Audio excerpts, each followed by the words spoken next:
Hello, everybody. You have a good mic check? You ready to go? Everyone's good? Okay. I'm Tim Barber. I'm the Communications Director for the United States Capitol Police. Obviously, today's a very big day, and this is why we wanted to alert you to what happened today and the action that our officers took. United States Capitol Police Chief J. Thomas Manger is going to give you a brief synopsis as to what happened today, and then he's going to answer a few questions, keeping in mind that obviously this just happened this afternoon, and there's some details that we have to hold back as our investigators do their work. Here's Chief Manger. At about 12:20 this afternoon, a white male entered the south entrance of the Capitol Visitor Center and approached the screening area. He was directed to put his coat and his backpack down for screening. He stood there for a few seconds, then put his stuff on the conveyor belt.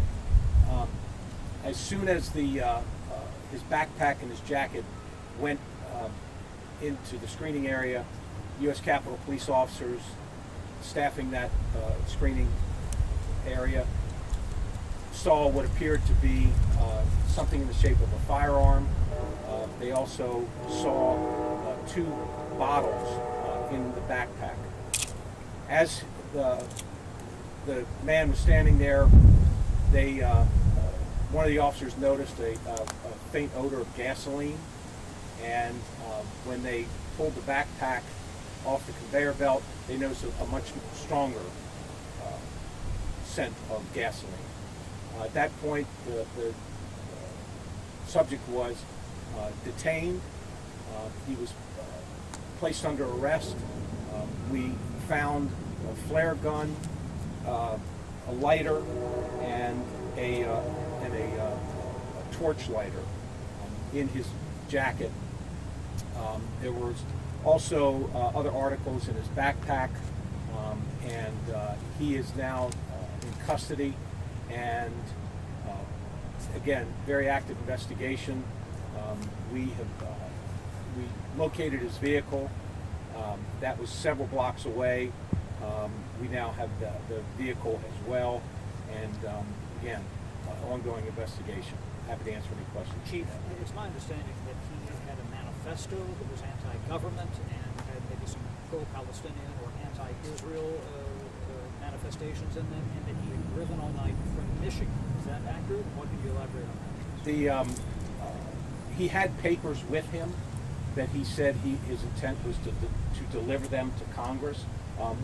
We're still going through all of those papers. It's quite a bit, and we are trying to determine where in fact he did come from, and again, active investigation, so there's a lot of follow-up. When we get that information, there'll be additional follow-up.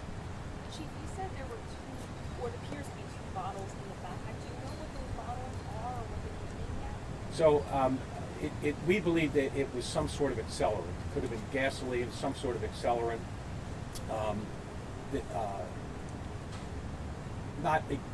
I've heard a couple of different things about what may have been in the bottles.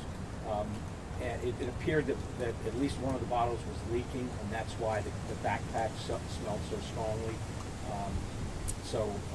We're still trying. I don't know what exactly was in it. We believe it's either gasoline or some other accelerant. Did your officer say what his demeanor was like when he was asked to put his items down and go through the screening? He was very compliant. Watching the video, as he approached the Capitol Visitor Center, he was walking fairly slowly, looking around. When he walked into the CVC, he's observed looking around, looking up, looking to the left, to the right, and it was actually then that one of the officers came up and said, "Sir, you need to put your stuff on the machine."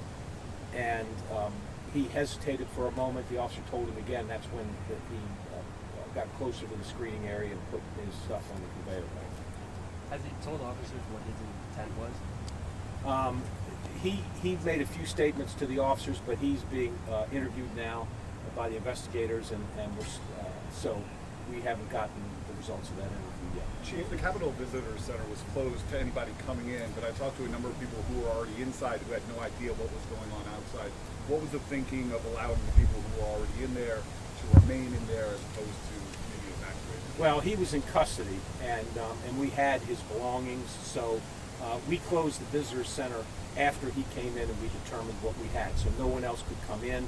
The people that were inside the visitor center were further inside the visitor center, and were not in any danger.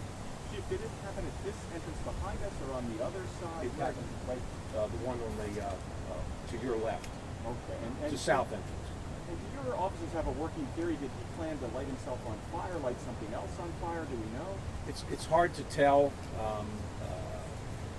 He had some articles in his backpack that he may have wanted to set on fire. It did not appear that he had doused all of his clothing. There was some of his clothing that smelled like gasoline, but not all of it. So it's really unknown at this point what his intention was. In light of the situation, will there be any additional security measures taken, and how long will they be taken? Well, we're on certainly on a heightened alert, and have been for the days up till the election day today, and we are have an enhanced posture in terms of our security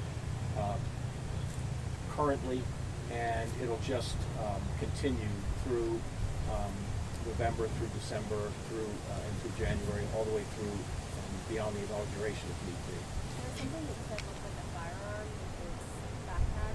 Was that a firearm? It's a flare gun.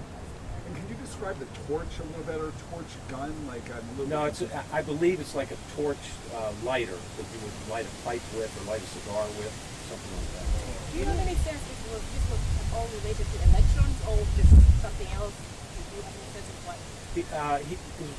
There was no indication. There's no indication right now that it had anything to do with the election. Can you describe? Obviously, there's a lot of concerns among members generally about violence around the election at this moment.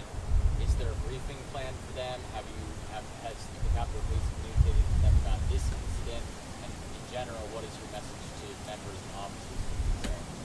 So we have put a message out to our stakeholders here. We've been briefing different committees and different members of leadership over the past several weeks in terms of our preparation for the election, for and the inauguration, and as well as next January 6th. Can you describe the clothing? Were they seasonal? It's a warm day here, obviously in Washington. Is that something that the officers noticed as well? He did appear to have heavier clothing than was warranted for a day like today. Can you talk at all about his online presence and what investigators have found? Well, I do know that they have found information on social media, and I know that they're in the process of reviewing that. I don't have the results of that review yet. Does any of that you know speak to any issues that you cared about? I heard something about the warrant as well last night. Certainly, as we go through the papers that he had with him and go through his social media, we're getting a good focus in terms of what his issues were. All right, folks, we have time for a couple more questions. What was that one of his issues as you were with Dodger? It may have been. And you said you're working to determine where he's from. Does it appear at least that he is from outside the D.C. area? I believe it appears that he's from outside the D.C. area. Yes. All right, thank you all very much. Thank you. And folks, we will be putting out a press release later with some more information. Obviously, our investigators are working right now to piece some more things together.